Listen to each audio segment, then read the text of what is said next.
Hi everyone, here we've got Realme C15 and let me show you how to set the camera timer on the following device.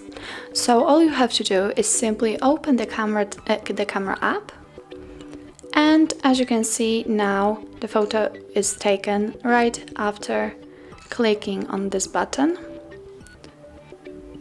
And if you want to set the camera timer, simply choose the settings. They should be in the right upper corner. And in the middle we've got the timer. Now it is off. If you want to turn it on, simply tap on it. And now we've got the 3 seconds timer, so the photo will be taken after counting down from 3. If you want to choose another option, simply click on the timer again, and from now on your device will take a photo after a 10 seconds countdown.